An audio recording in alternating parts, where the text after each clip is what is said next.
El Señor con ustedes.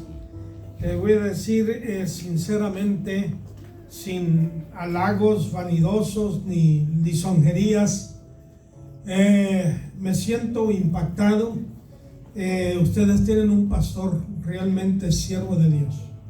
No sé si ustedes lo califican así, si lo alcanzan a ver. Usualmente resulta que no sabemos lo que tenemos hasta que lo perdemos. Amén. A veces la mujer no sabe el esposo que tiene, a veces el hombre no sabe la mujer que tiene. Lo menosprecia, le falta el respeto, no le obedece, se rebela, arrogancia. El hombre es injusto, golpeador, abusivo verbalmente, en fin, y no sabe que tiene una joya a su lado. Amén. Y desgraciadamente eso sucede en todos los extractos de la vida. Y también en el ministerio. Hay gente que no conoce, hermanos, realmente su pastor. Y yo he trabajado, mi padre fue pastor por más de 30 años, imagínense. Eso, él nació en 1909 y él se convirtió en 1932. Y el 35 se casó y allí comenzó el ministerio, el 35, imagínense usted. Y son muchos años que hemos corrido, ¿verdad? Para el Señor. Pero, y hemos conocido bastante, hermanos, y ya han andado en varios países, ¿verdad? Aquí en Estados Unidos he pastoreado iglesias en varios estados. He hecho algo de trabajito evangelístico aquí y allá donde Dios me ha llevado. Y conoce uno bastante, hermanos. Créanlo que uno observa bastante, conoce algo. Y he conocido muchos pastores, muchos evangelistas, muchos maestros. Y francamente algunos me desilusionan, y quizá yo he desilusionado a algunos, pero no porque está su pastor. Tienen un siervo de Dios de verdad. Un siervo de Dios de verdad que cree en la palabra. Yo me voy a unir a ese ayuno. Yo me voy a unir a ese ayuno porque yo quiero la bendición de Dios. Yo sé que Dios le habló a este hombre. Y lo voy a hacer así. En los domingos, ¿verdad? De las 7 a las 3 de la tarde, en el nombre del Señor. Hermanos, si lo hacemos, si nos unimos en un pensamiento, en un corazón, hermanos, Dios nos va a ayudar y a bendecir. Recuerde cuando Jesús oró antes de morir, ahí en Juan, el Evangelio de Juan capítulo 17, y orando al Padre dijo: Padre, que sean uno como tú y yo somos uno, ¿verdad? Y aquí en los Hechos dice la Biblia que el pueblo era de un alma, de un corazón, o sea, un pensamiento, un enfoque, ¿verdad? Un propósito, que no haya discrepancias, que no haya disensión, que no haya rebelión, que haya un propósito. Si se busca un propósito sano, hay que unirnos detrás de ese propósito, porque ese propósito sano viene de parte de Dios. Y si usted y yo nos unimos a Él, Dios nos va a bendecir. Créalo, este es el año de la bendición. He escuchado a varios siervos de Dios que Dios les ha hablado perdón, y les ha dicho que este año es año de comienza la bendición espiritual. No así, no. Muchos han profetizado del dinero, y yo siempre estoy quebrado. Ninguno de esos, créanmelo, hermanos, sinceramente. Muchas profecías ha habido y nunca se ha cumplido eso. El propósito de Dios es espiritual. No que Dios no nos quiera bendecir materialmente, si nos bendice, nos quiere ayudar, nos quiere proveer, nos quiere sanar. Eso es bíblico, ¿verdad? Pero la redención que Cristo hizo en la cruz del Calvario mayormente fue el alma y el cuerpo, ¿verdad? Amén. Él murió por nuestras maldades, por nuestros pecados, y por su sangre, por su llaga somos nosotros curados. Amén. ¿Verdad? Y cuando Jesús habló en el capítulo 4, versículo 18 de Lucas, cuando dijo: el Espíritu de Dios está sobre mí por cuanto me ha ungido para dar buenas nuevas a los pobres, sanar a los enfermos, dar vista a los ciegos, sanar a los quebrantados de corazón. O sea, El Señor sana el cuerpo físicamente, el Señor lo sana mentalmente, emocionalmente, pero también, hermanos, el Señor quiere bendecirnos espiritualmente. Gloria al nombre del Señor. Bueno, Santo Dios. queremos abordar el capítulo 3 del libro de los Hechos.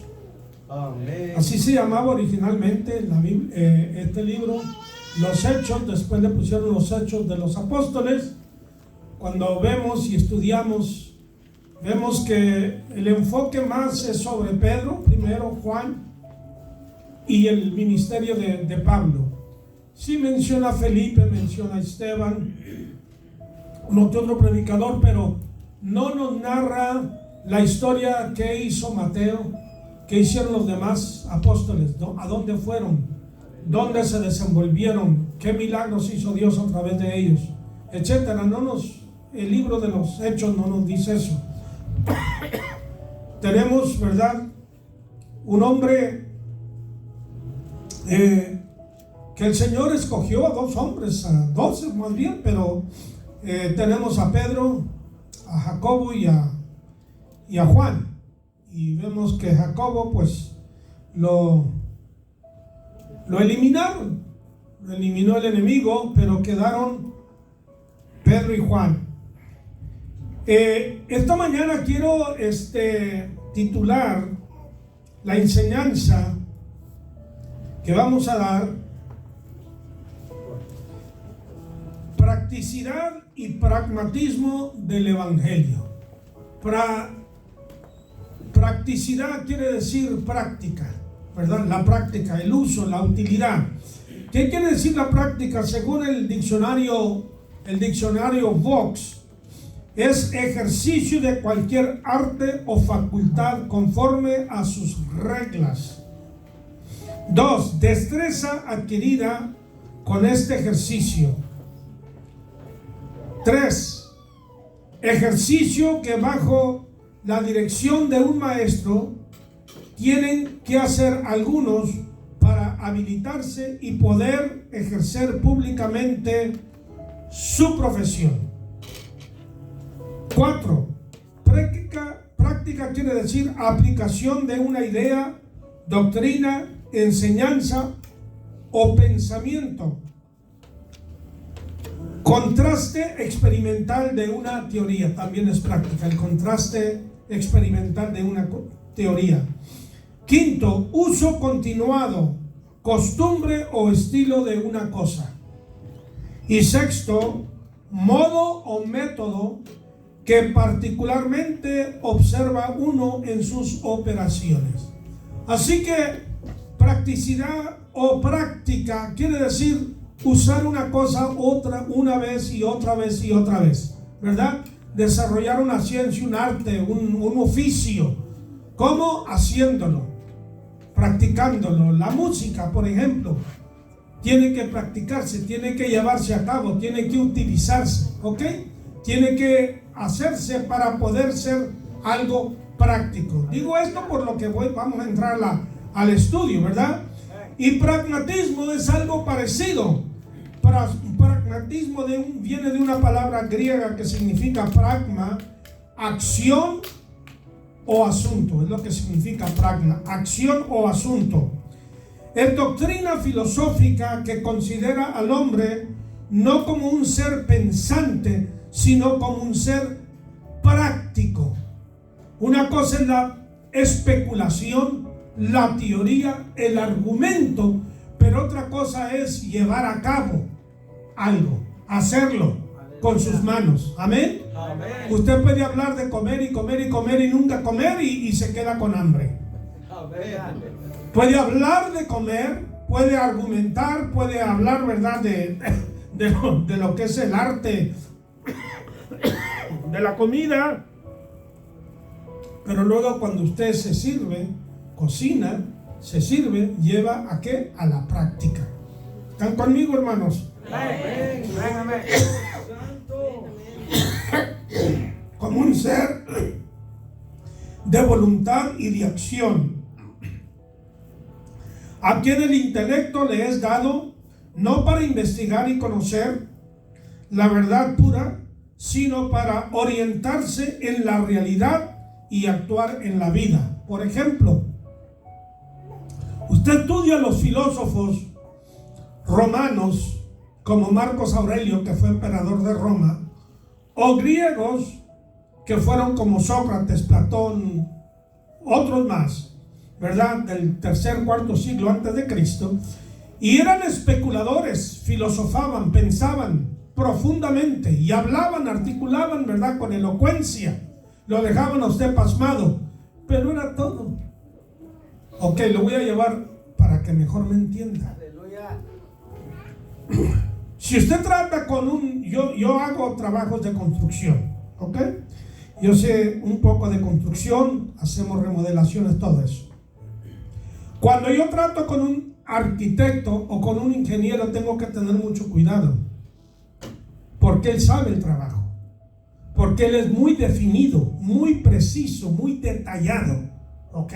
Entonces me va a pedir cuenta de todo. Batallo con ellos para convencerlos a que hagan negocio conmigo, ¿ok?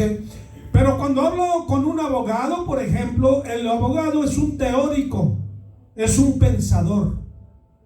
Él tiene que pensar profundamente cómo va a librar a un criminal que ha cometido varios crímenes. El otro día, hermanos, le dieron vida a uno que había cometido 19 muertes, Nicolás Cruz, ¿no recuerdan?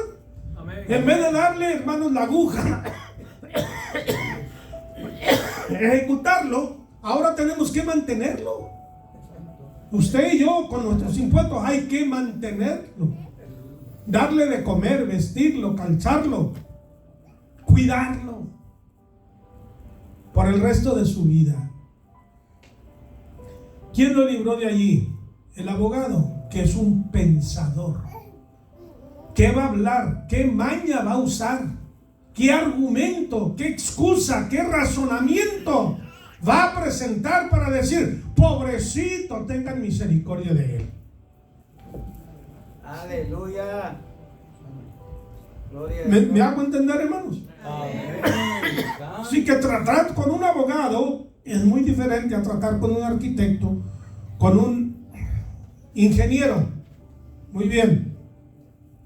En consecuencia, el pragmatismo abandona el concepto de la verdad como adecuación o concordancia entre el pensamiento y el ser, y afirma en cambio que la verdad está en la congruencia del pensamiento con los fines prácticos. O sea, congruencia con la unión, ¿verdad? No algo desparramado, desbaratado, sino algo que tiene sentido, ¿ok? Que tiene lógica, que tiene un razonamiento correcto. A eso es. Ahorita lo voy a llevar a la Biblia para que vea. Aleluya.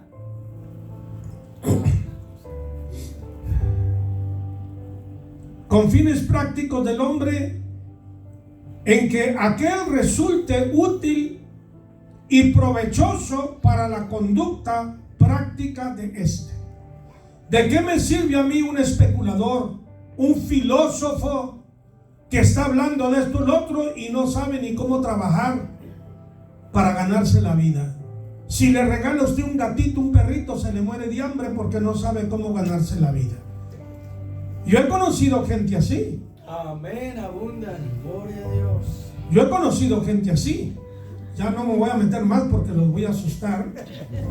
Como me están viendo, hermanos, digo, ay, Señor. Vamos a hablar, hermanos, vamos a hablar de varias cosas, pero vamos a hablar de la iglesia del Señor, o del Evangelio, o vamos a hablar de el realismo, la realidad del Evangelio. ¿Qué es el Evangelio de Cristo? ¿Es especulación, es filosofía, son pensamientos cósmicos, siderales? ¿O es algo práctico?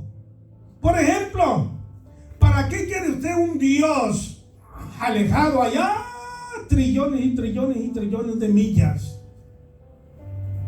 ya según algunos religiosos ya no hace milagros, ya no sana.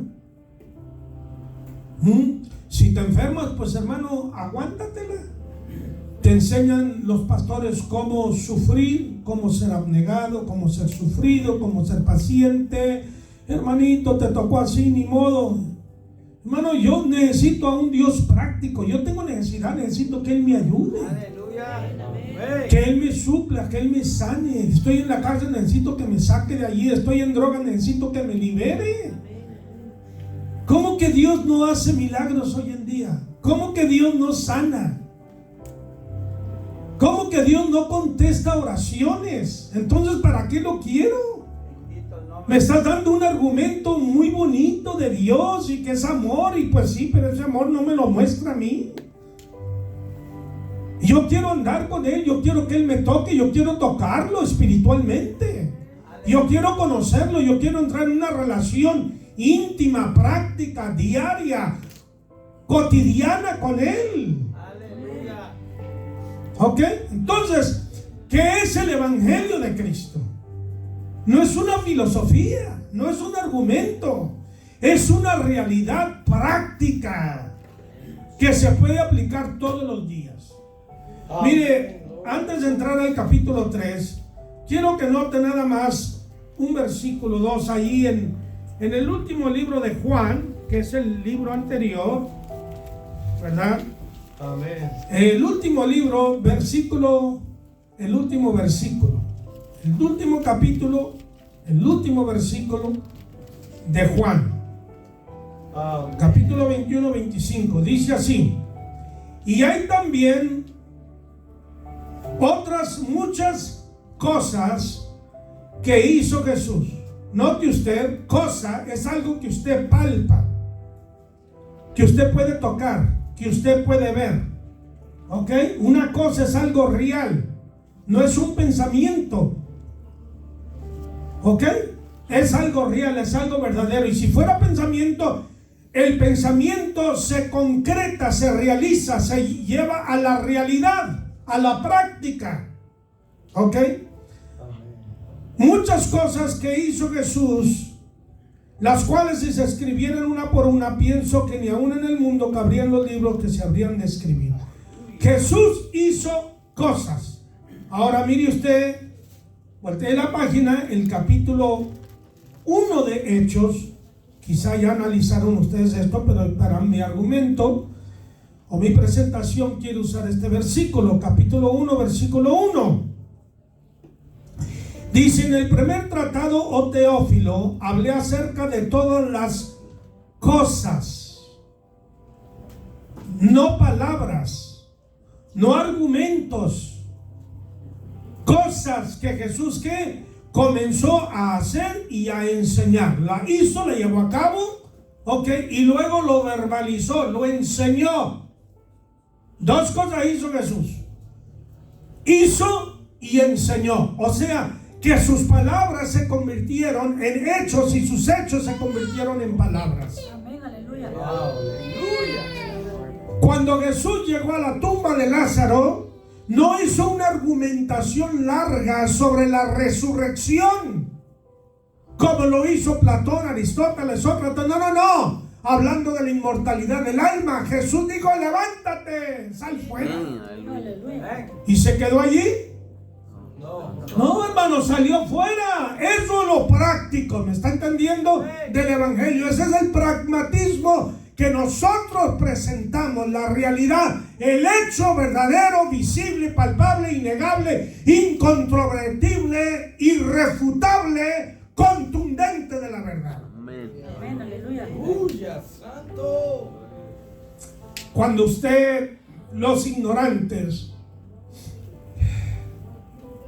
que niegan la Biblia, digo ignorante porque la Biblia así los califica, dijo el necio: no hay Dios. Aleluya. Y puede ser un intelectual y es un necio, un tonto, porque niega que la realidad. Y ellos dicen que nosotros tenemos una fe ciega. No, hermano, nosotros tenemos una fe visible. Amén. Viva. Aleluya. Aquí en Houston hay un hombre que se llama Lee Strobel, es un abogado. y él era ateo. Y él se propuso a investigar la mentira de la Biblia, la mentira de Dios, la mentira de Jesucristo, según él. Yo voy a refutar eso y voy a destruir sus argumentos. Y comenzó a escudriñar y a escudriñar la historia, la arqueología, todo, hermano, la geografía, todo. Terminó convirtiéndose a Cristo Jesús. Ahora está de pastor. Nadie puede acusarnos a nosotros que le lavamos el cerebro a la gente ignorante, porque él no es un ignorante. Es un abogado, es un escritor, es un filósofo. ¿Está entendiendo? Amén.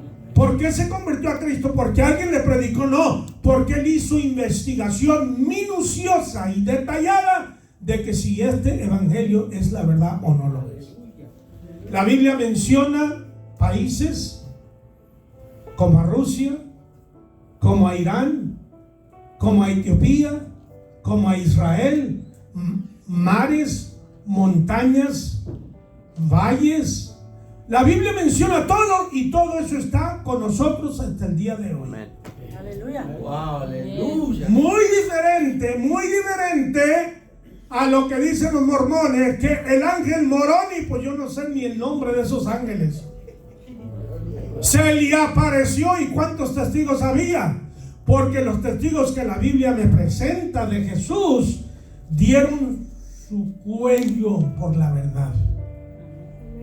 Alguien puede dar su cuello por la mentira si no sabe la verdad, creyendo una mentira, que esa mentira es una verdad. Pero los discípulos no fueron engañados. Ellos anduvieron con el Mesías. Lo conocieron, comieron con él, durmieron con él, anduvieron con él por años. ¿Ustedes creen que iban a morir por una mentira? ¿Por un engaño? ¿Por una falsedad? De ninguna forma.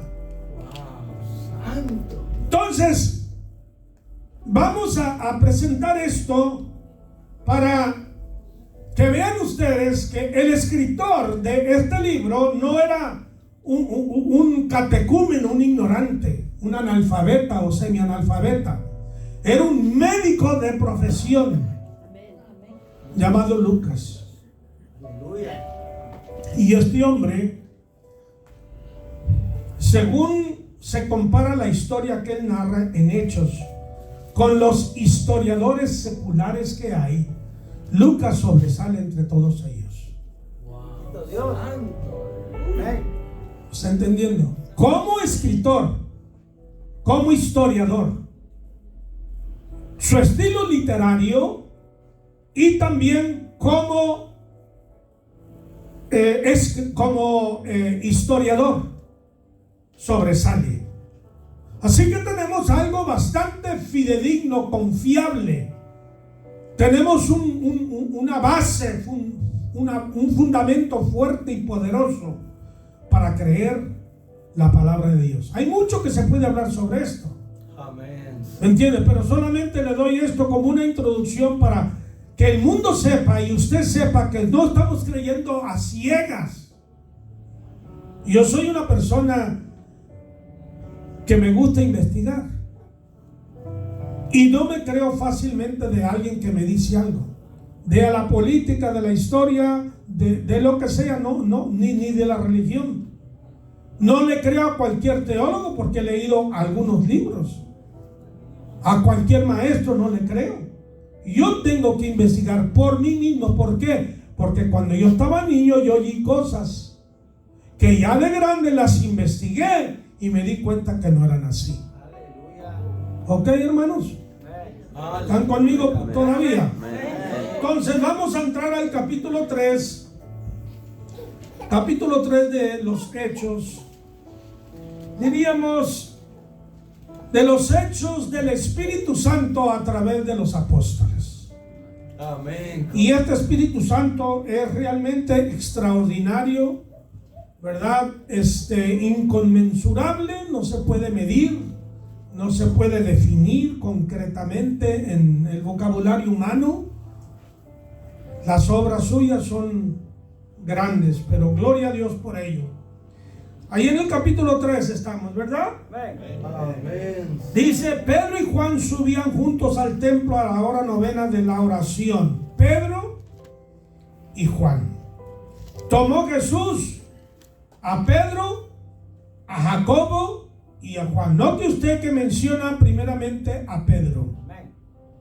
Cuando la Biblia toma el nombre de una persona, por ejemplo, más adelante usted va a ver que el Espíritu Santo habló a la iglesia, dijo, apartadme a Bernabé y a Saulo para la obra que los he llamado, para el ministerio.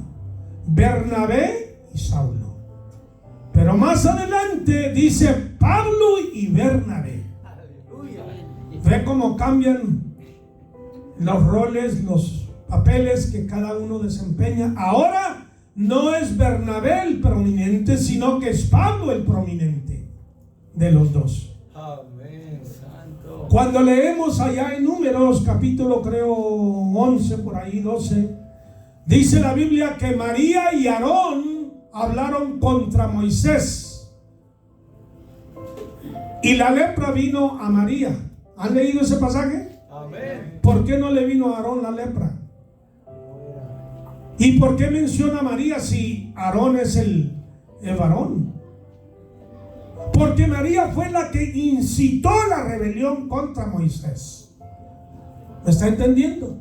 Entonces es importante ver cómo el lenguaje, la fraseología bíblica es usada, especialmente, hermanos, por el judío. Ese es el problema a veces que hay, que la Biblia dice cosas que nosotros, los occidentales, ¿verdad?, de este mundo, fuera del Mediano Oriente, interpretamos, vemos las cosas de diferente manera que los orientales. ¿Ok?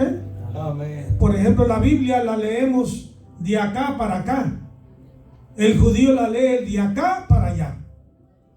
Nosotros decimos en la mañana y en la tarde. Los judíos dicen fue la tarde y la mañana el primer día. Amén. Es al revés. Y si usted no entiende esos principios fundamentales, se va a confundir, va a salir más confundido que la confusión. Digo si lee la Biblia, porque hay muchos cristianos que no la leen. Santo Dios, santo. Pues si usted lee la Biblia y ve, pero la Biblia dice, hermano, pues sí, la Biblia dice, pero tú no le entiendes, ese es el problema.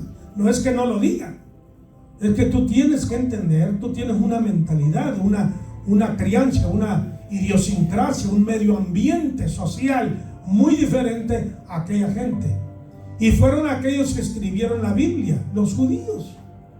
¿Están conmigo, hermano? Amén. Ellos escribieron, así que nosotros tenemos que entrar a entender la computadora. La computadora no tiene negocios de entenderte a ti. No, tú tienes que entenderla. De lo contrario vas a salir más confundido que yo.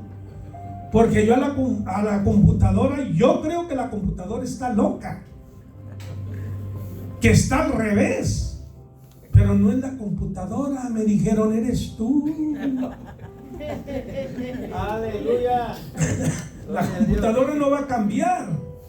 Pero como yo no me crié con la computadora, no he tenido una computadora, no sé manejarla, no le entiendo. Es más problemática que mi mujer, hermanos. Alabe a Cristo. Amén. Aún así la amo. Bendito Jesús. Aleluya.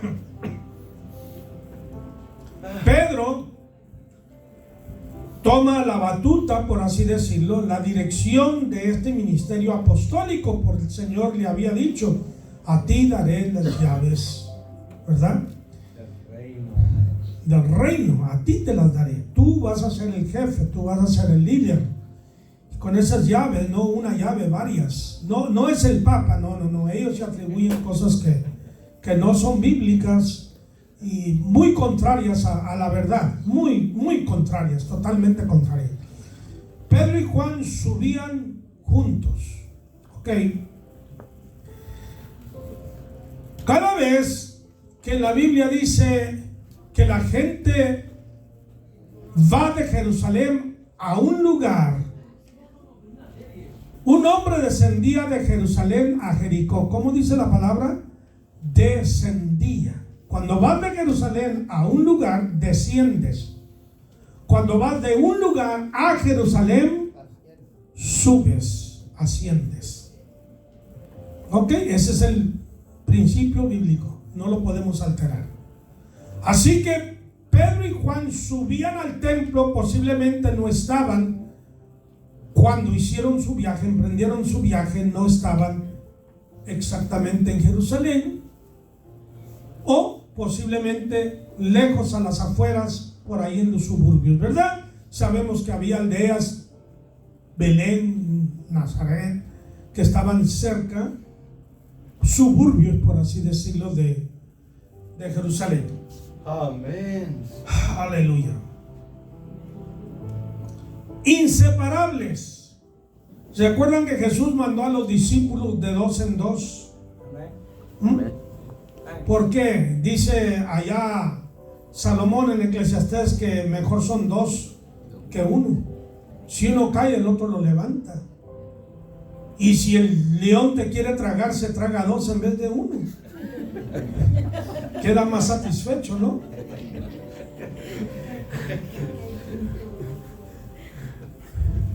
Dicen que cayó un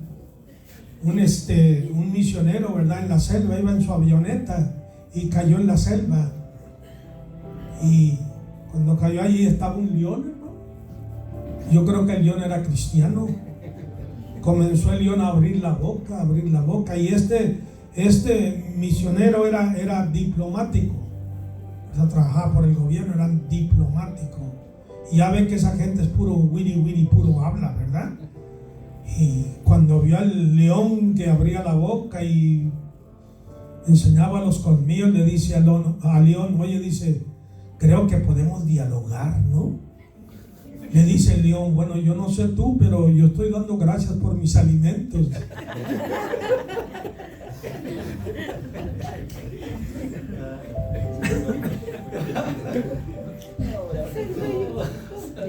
Inseparables Pedro y Juan, el Señor los envió de par en par. Esto es un principio bíblico muy hermoso que Jesús enseñó a los discípulos y que ellos lo aplicaron, fueron prácticos. ¿Ok? Aplicaron lo que el Señor les había enseñado. Pablo hizo lo mismo. Ok, los demás discípulos hicieron lo mismo, no iban solos, iban acompañados de otros, iban juntos al templo, no a la cantina, no al baile. Ok, ¿a qué iban? A chismear, ¿verdad? A sacarse la garra unos a los otros, a contender, a pelear. No, hermanos, iban a orar. Y si dice que iban a orar, indudablemente que también iban a adorar, porque está incluido la oración, la adoración, la alabanza. Ok, todo lo que es, le doy mi servicio al Señor, le rindo mi servicio al Señor. Ok. Si tienen preguntas, hermanos, háganlas. No prometo contestárselas, pero las pueden hacer. Digo porque no sé todo, hermanos, estoy muy limitado. Aleluya. Es muy importante este punto, hermanos, porque el templo, miren, dos cosas eran prominentes en la vida de un judío religioso. Era la Torá, que es la ley de Moisés. Nosotros le llamamos el Pentateuco.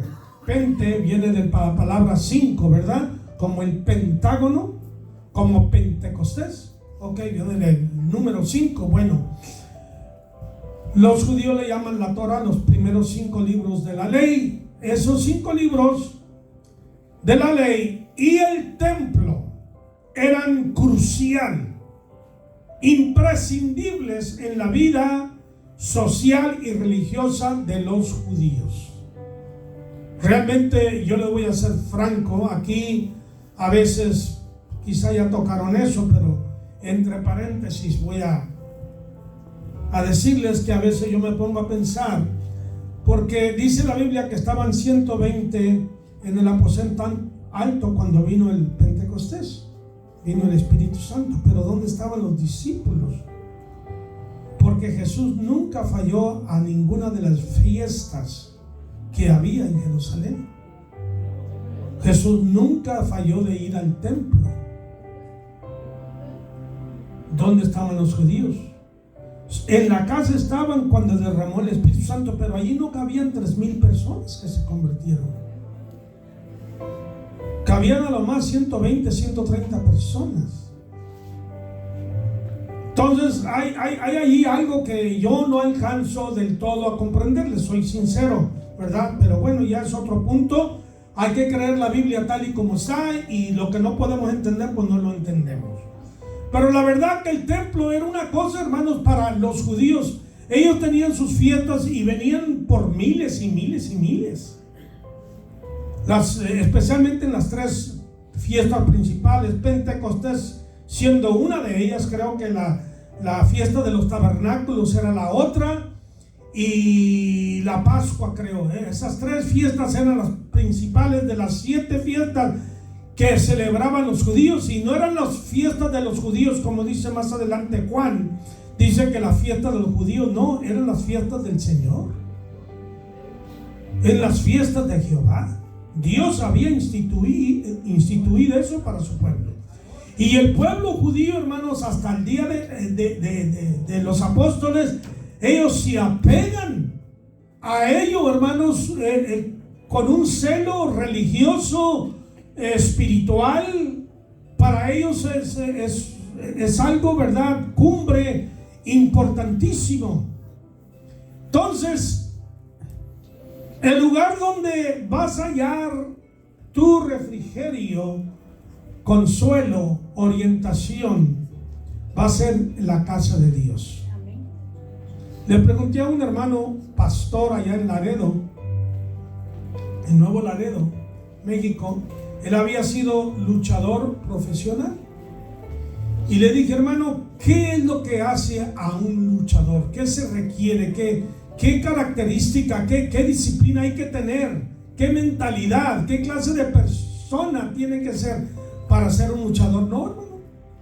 Dice: lo que necesita para ser luchador es el gimnasio. Tiene que ir al gimnasio constantemente. El boxeador lo mismo. Todos los atletas tienen que estar, ¿qué? Practicando. ¿Cómo eres cristiano? ¿Cómo te haces un cristiano? Yendo a la casa de Dios. No digo que 100%, porque hay gente que viene a la iglesia por 20, 30 mil años y nunca se hacen cristianos y nunca se corrigen. ¿Me estás entendiendo?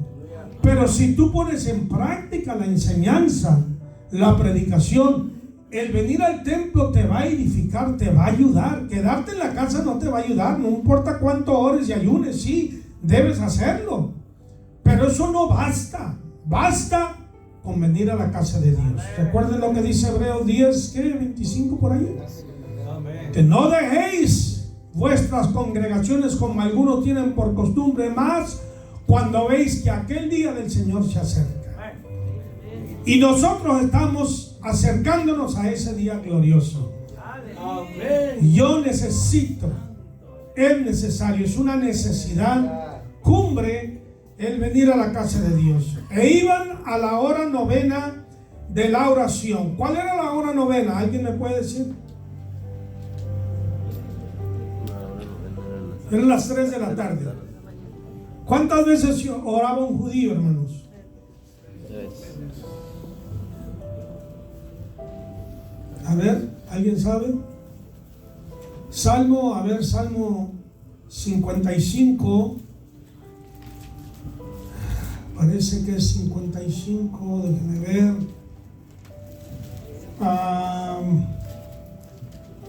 17. Salmo 55, 17. Dice: tarde y mañana y a mediodía. No dice mañana y tarde. Ve el lenguaje de los judíos. Eso hay que entenderlo. Eso nos va a ayudar.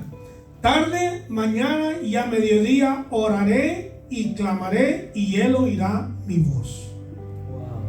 3 3 veces al día, hermanos, era la oración del judío. Vamos al libro de Daniel. ¿Han estudiado el libro de Daniel, hermanos? Amén. Ok. ¿Qué le pasó a Daniel? Tenía muchos amigos como Donald Trump, ¿verdad? Como a Donald Trump se lo querían comer.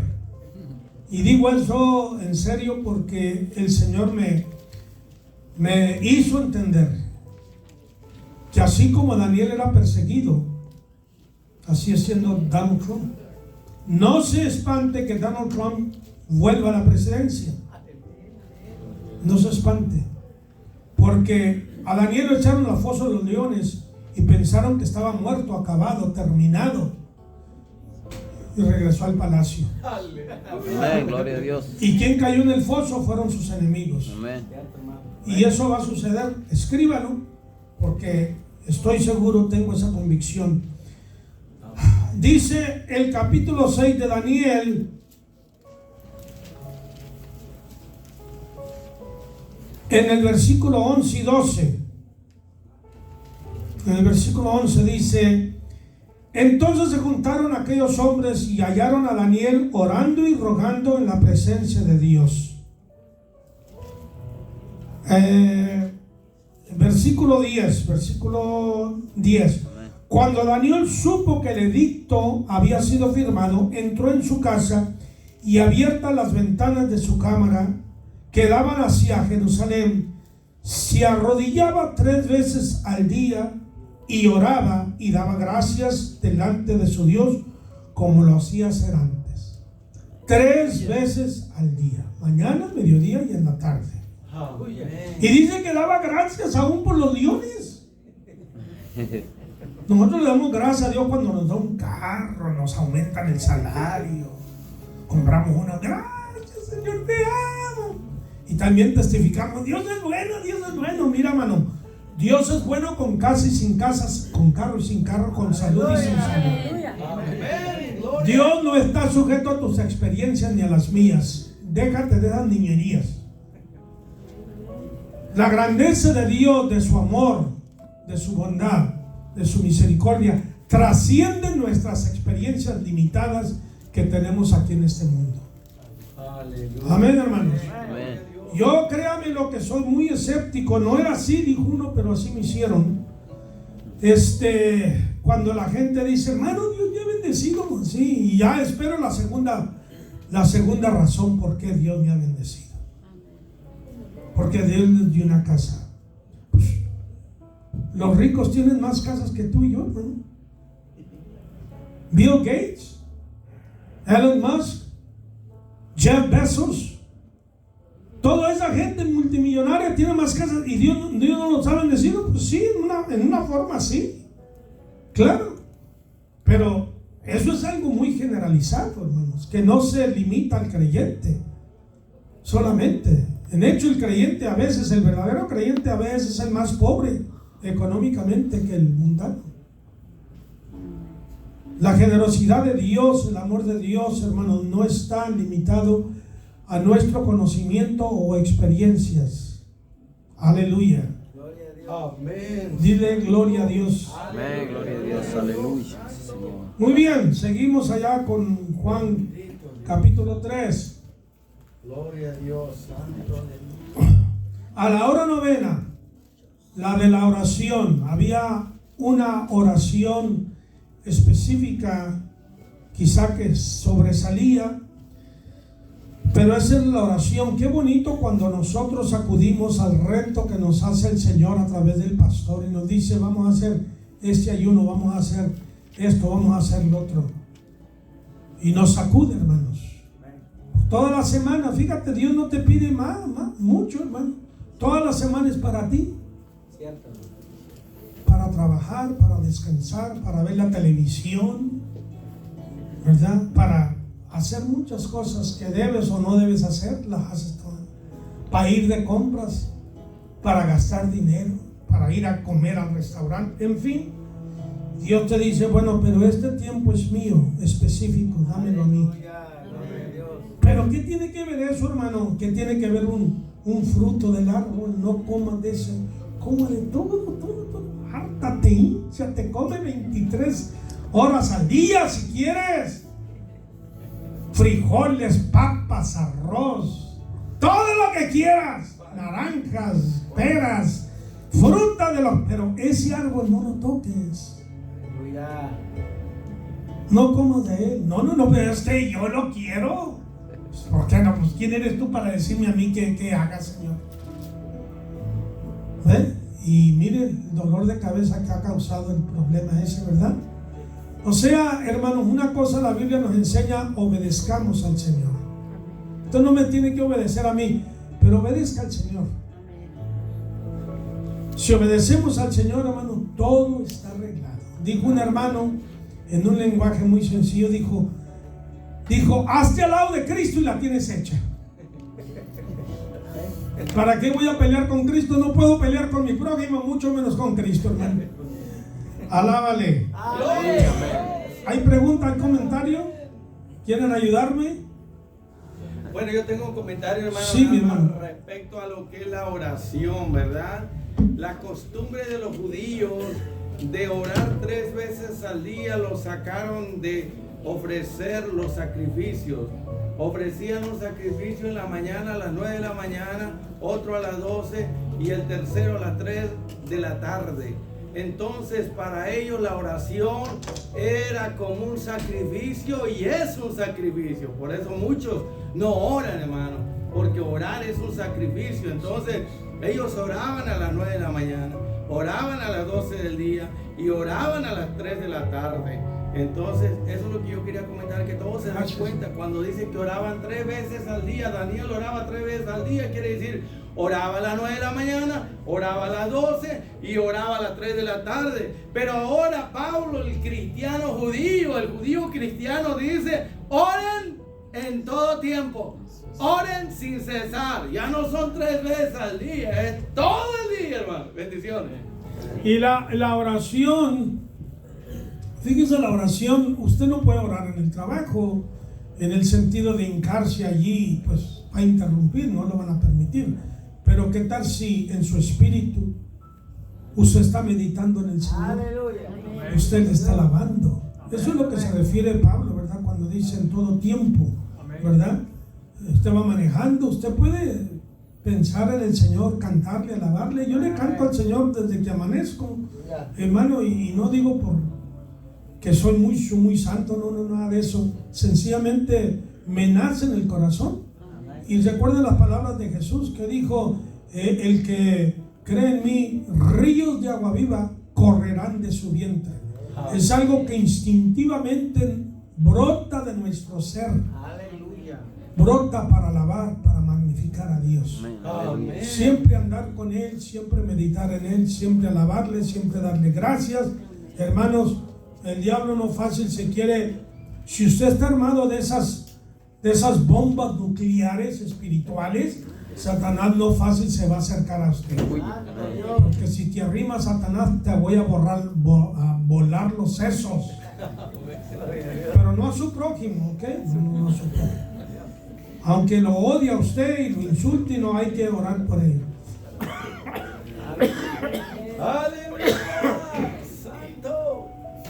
Muy bien, ahora vemos a un pueblo que en vez de estar concentrado solamente en el templo, están concentrados ahora en la persona de Cristo. Cristo es, hermanos, el centro, el enfoque de su desideratum. Desideratum viene de la palabra deseo.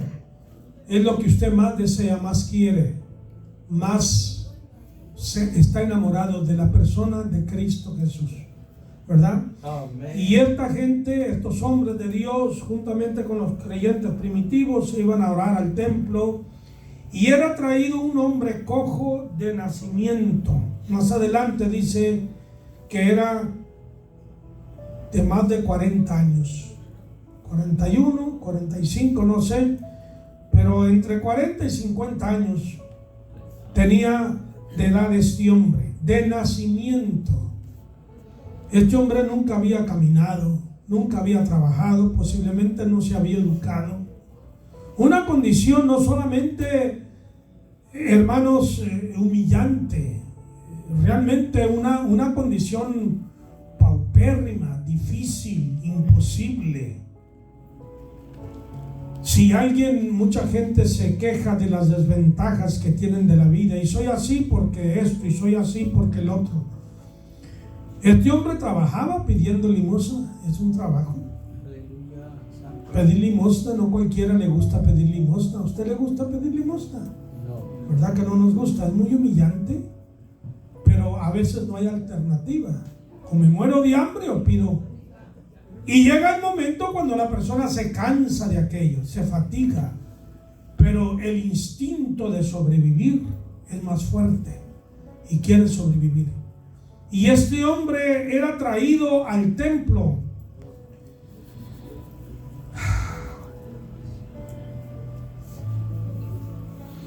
Cada día, no era una vez por semana o en los sábados, cada día era traído a la puerta del templo, que se llamaba La Hermosa.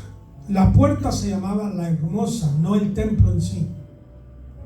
Ok, la puerta esa principal, decorada posiblemente de bronce corintiano, una puerta grande, atractiva.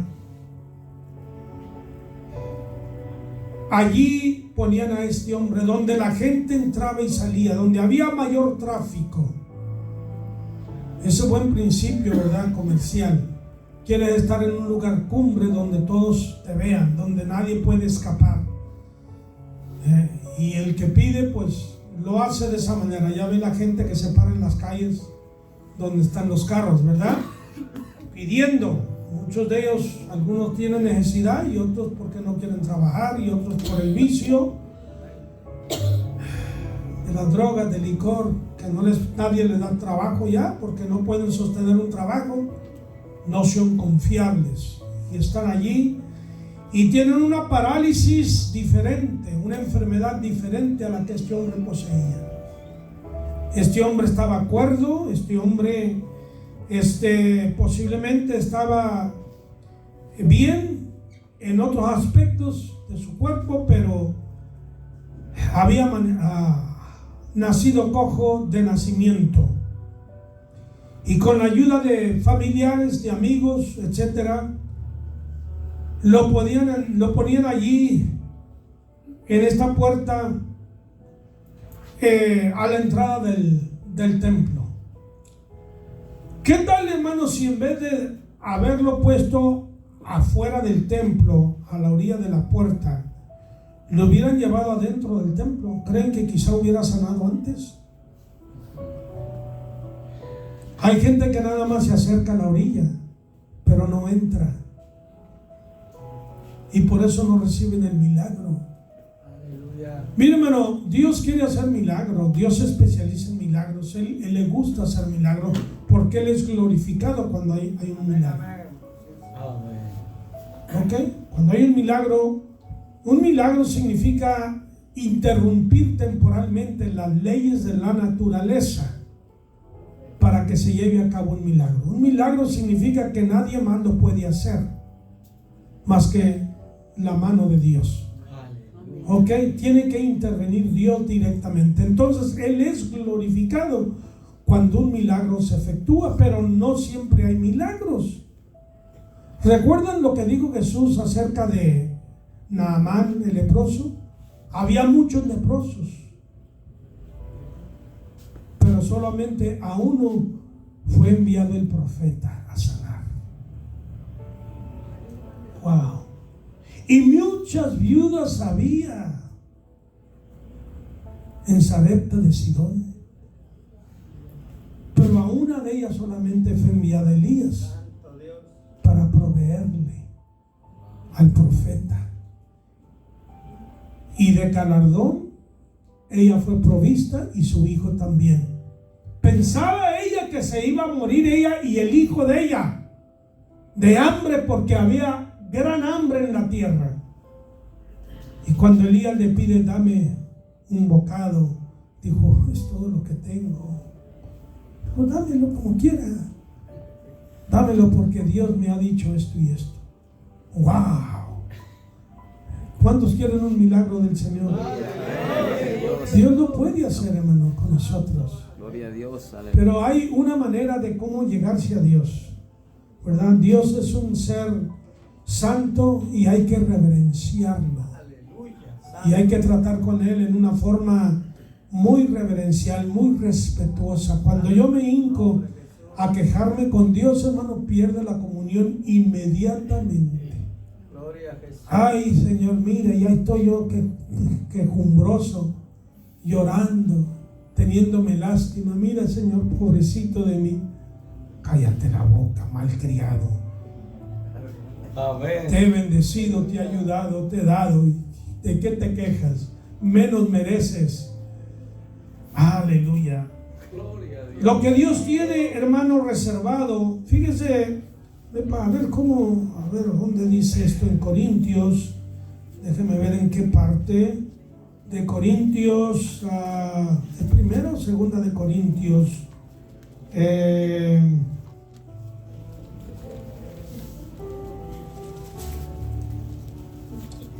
Déjame ver. Parece que es 1 Corintios 2:9. A ver, ustedes ayúdenme. Gloria al Señor.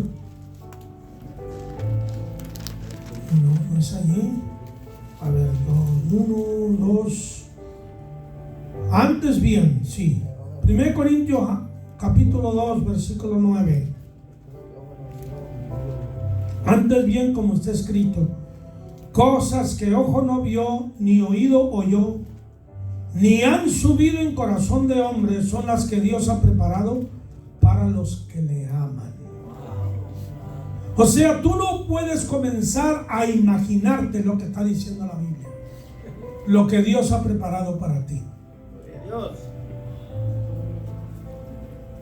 Ahora, no porque nosotros seamos grandes, no, la grandeza es Él, su amor, su bondad, su misericordia, sin medida, sin forma de calcularlo o de describirlo. Cosas que ojo no vio, oído no oyó, ni han subido en la imaginación humana, son las que Dios tiene preparadas para los que le aman. Wow, aleluya. Así que lo que pasamos, lo que atravesamos en esta vida, hermanos, no es de compararse con lo que Dios ha preparado para los que le aman. ¿Por qué nació este hombre cojo? En el tiempo aquel y hoy día también es la misma cosa.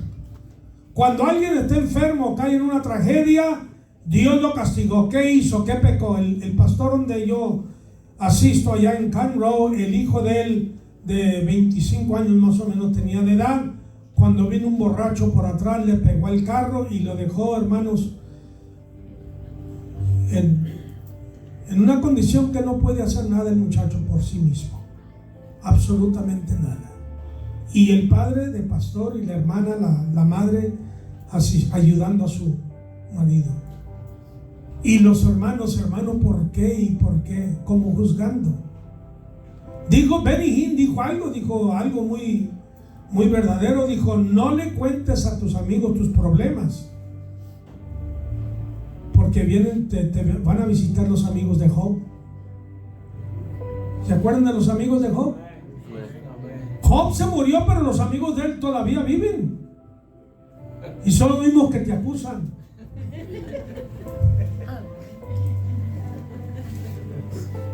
¿Por qué nació este hombre así? ¿Por qué le dijeron a Jesús, ¿quién pecó, él o sus padres? Ninguno. Sino para que la gloria de Dios sea manifestada en ellos.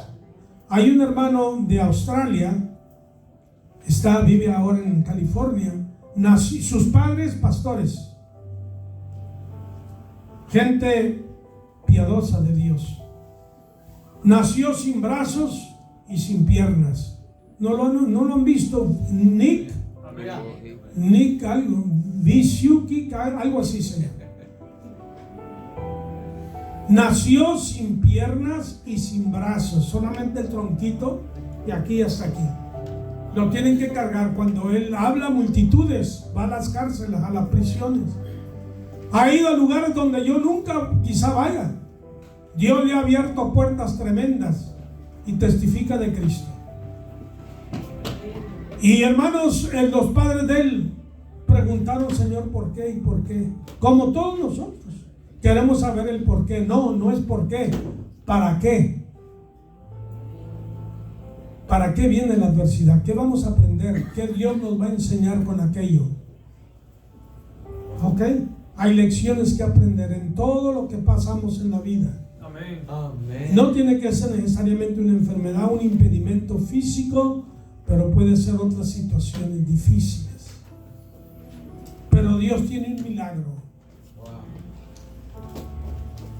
¿Algún pensamiento, hermanos? Por favor, ayúdenme. No me dejen solo, no me abandonen. Aleluya. Luego dice el versículo 3: cuando vio a Pedro y a Juan que iban a entrar en el templo, les rogaba que le diesen limosna. A le pasaba como el que se está ahogando, hermanos. El que se está ahogando, lo que le tires, él lo agarra, ¿verdad? No tiene tiempo para preguntar, oye, ¿eres buena gente tú o eres un borracho marihuano, ladrón, eres asesino? No quiero nada que ver contigo. No, lo que venga. La necesidad nos cambia, hermanos. Créamelo, cambia nuestra actitud, nuestro comportamiento, nuestra manera de hacer juicios. Aleluya. Y vio a Pedro y a Juan. Buenas esperanzas, Los vio llenos de dinero, con anillos, con Mercedes-Benz. No, hermano. Unos pobres discípulos de Jesús. Santo eres, Jesús. Caminaban. Aleluya. Gloria a Dios. Gloria a Dios. Qué bueno es poner nuestra mirada. Cristo no lo veo, pero puedo ver al hombre de Dios, a la mujer de Dios. Puedo ir a la iglesia donde hay milagros. Puedo creer que Dios me puede usar. Conozco una hermana en California.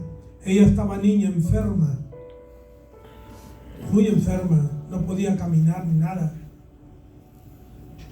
Y sus hermanos andaban en el mundo, en el pecado.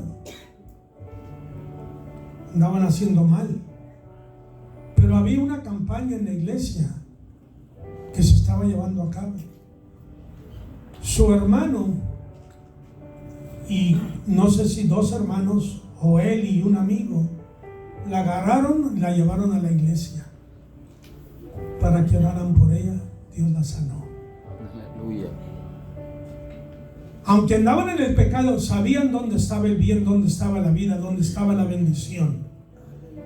Amén, hermanos. Amén. Entonces, este hombre, no dudo que posiblemente Pedro y Juan también hayan fijado su vista en él, pero este hombre, viendo a Pedro y a Juan que iban a entrar en el templo, le rogaba que le diesen limosna. Ahora, Dios, hermanos, no da limosnas. Dios da en abundancia. Yo he venido para que tengáis vida y la tengáis en abundancia. Amén. ¿En escasez? En abundancia. En abundancia. La abundancia nuestra es Cristo en nosotros. Mire, hermano, todo lo de este mundo perece. ¿Sabe usted que esos billonarios que le mencioné hace momentos, el año pasado, el 22, perdieron billones de dólares? Mark Zuckerberg, que es el jefe de Facebook, perdió más de 100 billones, billion, no million, billion, más de 100 billones de dólares. Solo él. He sabido de millonarios. Estaba leyendo el otro día de un hombre más rico que ha existido. Murió quebrado en la quiebra. Todo se acaba, pero pero Cristo permanece. Amén. Amén, hermano. Él nunca te deja. Bendito Jesús. Siempre está contigo, siempre te ayudará, siempre te sustentará. Bien dijo David, el salmista, justo, mozo fui joven y ahora soy viejo y no he visto un justo desamparado ni su simiente que mendigue pan. La bendición no es solamente para ti como padre, sino para tus hijos, para tus nietos, tus nietos. Tú traes la bendición. Amén. Cuando haces de Cristo, hermanos, tu enfoque. Le rogaba que le diesen limosna. Pedro con Juan, fijando en él los ojos, le dijo: míranos. Necesito tu atención, déjate de estar distraído, déjate de ver a la gente, déjate de ver el tráfico. Míranos.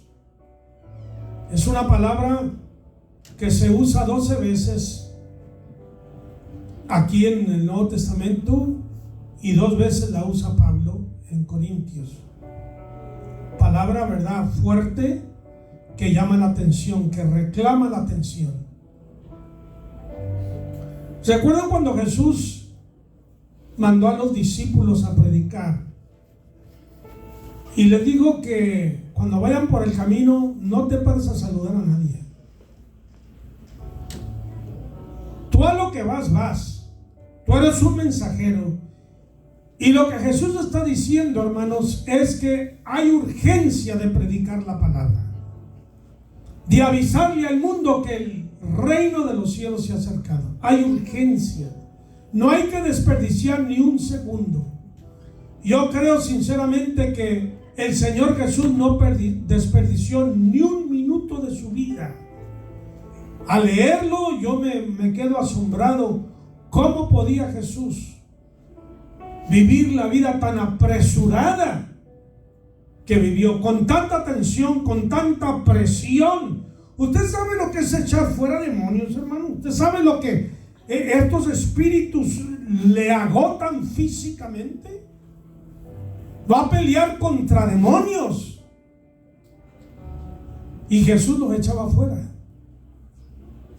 Algo le costaba al cuerpo de Jesús cuando echaba fuera demonios. Está bien que el poder estaba en la palabra suya, la unción de Dios estaba sobre él, pero sin embargo él era hombre como tú y yo.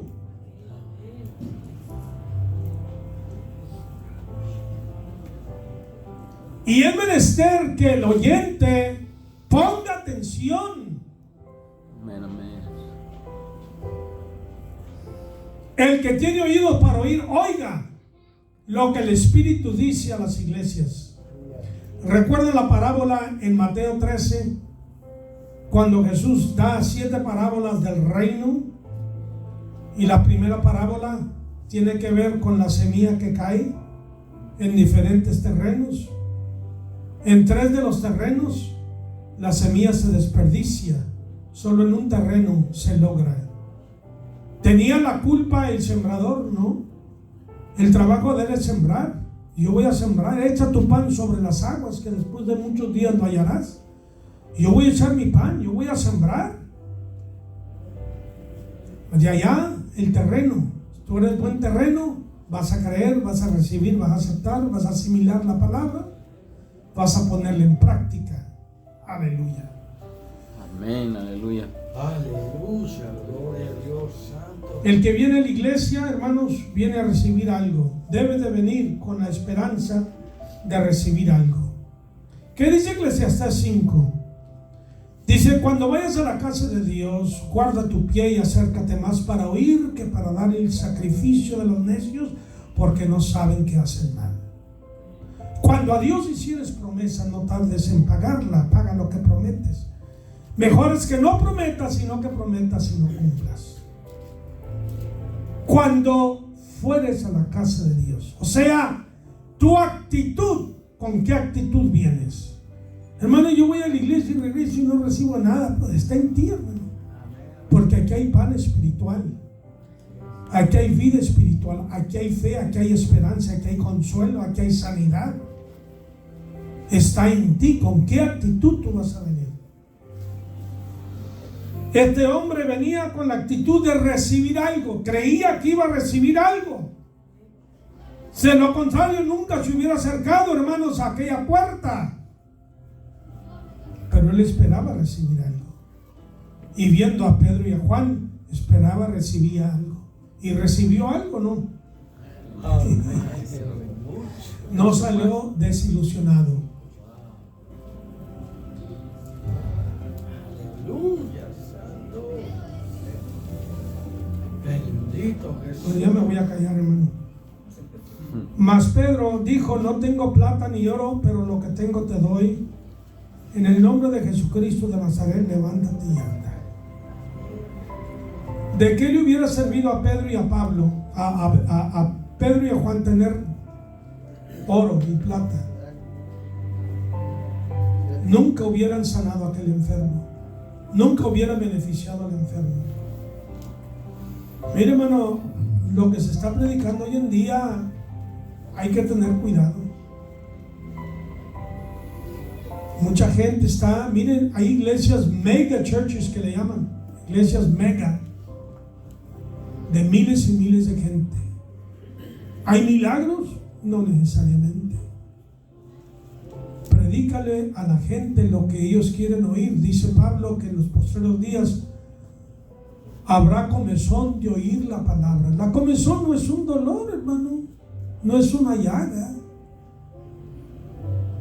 No necesitas crema para sanarte, píldoras, ni el médico, nomás te rascas. Y es lo que hace mucha gente. Tendrán comezón de oír, pero la palabra no les impacta, no los cambia, no lo transforma, no lo regenera. Porque solo tienen comezón de oír, a ver qué cosa nueva hay. ¿Qué me trae este? ¿Qué me da el otro? Aleluya. Oh, gloria a Dios. Pedro tenía algo, hermanos, que no se puede medir. Tenía la fe, tenía la unción, tenía la comisión de Cristo, tenía la responsabilidad ineludible de ayudar al necesitado. Y le dice a aquel hombre, él y Juan: no tenemos plata ni oro, pero lo que tengo te doy. En el nombre de Jesucristo, levántate ya. Amén, gloria a Dios. Y ya sabemos lo que sucedió después de eso, ¿verdad? Amén. ¿Se levantó el hombre o no se levantó? Amén, se levantó. Entró al templo brincando y orando. Escuché a un predicador que no creen en los milagros ni en nada de eso. En la radio lo escuché, un americano. Decía: este hombre entró brincando y saltando porque no sabía que en la iglesia no se debe de brincar ni saltar. Ya los teólogos, quiero decir teólogos, ya no les creo, hermano.